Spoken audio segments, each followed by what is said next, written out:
Hi there, I'm Cahill and I'm the founder and creative director at Salo Creative. We've kind of only really been going about a year now. I merged with Salo Creative about 3 or 4 months ago, but I've been kind of working independently for the last 4 or 5 years. So we kind of deliver products, digital products, applications and web tools. I specialize in UI. And the team now, we do kind of design and engineering as well. So we design and build these products, and on various different kind of markets and different kind of applications we do. I'm going to start this off really from my story from when I grew up in Swanage, where I don't live too far away from at the moment. But yeah, that's where my life and my creativity started, I guess. My family, big creative people, and had a lot of influences in my life. Nuns, of course. I actually at primary school I was taught by nuns for the first few years, and I kind of started to sort of embark on my creative journey through primary school. And I've got a kind of funny story that my mum will always say, that my first creative experience was when she turned up the school gates and she was presented a picture of Gandhi, one that I had drawn. Not this picture of Gandhi, of course, it was worse than this, but my teacher, so my mum was like, well, amazing, but my teacher was like, no, you don't understand, he copied this tiny little picture, and kind of from there, my mum was always pushing me into kind of doing art and design.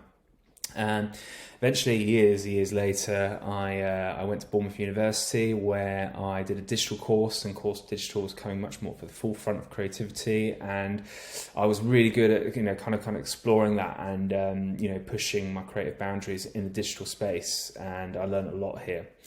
My end of year show was quite an interesting story, because I did this work with my end of year project. I got a first for it, but at my end of year show, a guy turns up in a suit and says, I'd like to buy this, gave me a business card. I got drunk that night and I lost his business card. So goodness knows what would have happened if that had actually paid off. So worked a lot in agencies. I reached the role of creative director here after several years. But my own personality, I was always trying to be a bit of a joker. I like to have fun, but be still very serious about the work that I was doing. I enjoyed, working. I enjoyed my team that I was surrounded with, and I was always thinking of nice ways to kind of, let's have fun. Let's just enjoy the work we're doing, and let's just kind of think about things that we could do that would just be fun. And culture was just a massive thing for me, and I'd learned a lot about culture along the way in different agencies that I'd been part of. But I wanted to always have fun. So confidence was something I wasn't good at. I tried to push myself. It's always very, trying to push myself into sort of things I wasn't comfortable in. I did enjoy talking about my work. So this was kind of one big kind of event that I did talk about, a project I was very proud of. But this guy, Dave Burse, you may be familiar with. He came down from London. He mentored me for a bit, and he was really good at sort of helping me recognise that I was doing good work. I was a good manager, and I was good at this. But he kind of picked sort of holes where creatively I could kind of exploit and push that further. But my confidence really kind of got, after winning this award, Creative of the Year, back in 2013, it sort of lifted really, and it was nice to kind of be recognised. Or I felt like, actually this was good. I had lots of eyes on me at the time, and it was just fantastic for me. And that's kind of where I really felt good about the work that I was doing. And this was another award, the Daddy Awards, for Best Professional Website. And it was just nice to share that with the team.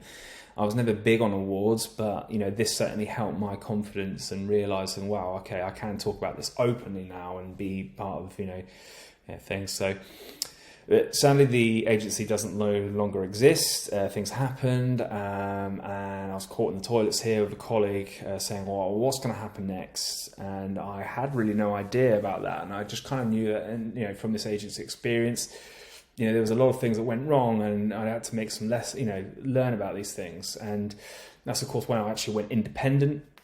I started picking up some clients and, started to learn really important lessons about running a business, finance and project management and all the things that I actually had help with, in agencies.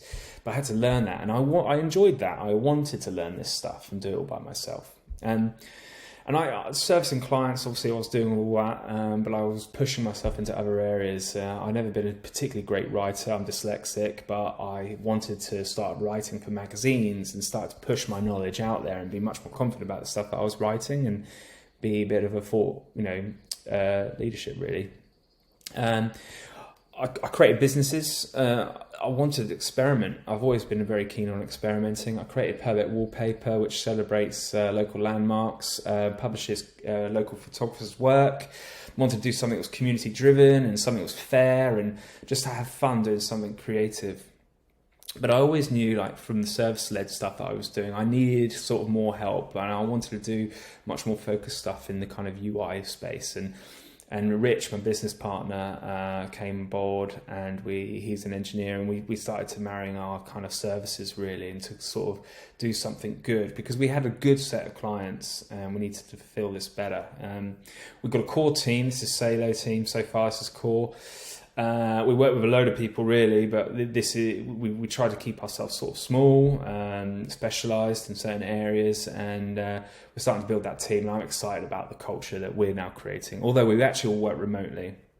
But Salo is kind of new. Like I say, it's for me, my Salo journey has only been going 4 or 5 months now, but we're starting to do some amazing work for great clients like Facebook and Nats and Ordnance Surveys. So we are really enjoying this process now and looking forward to doing some amazing things.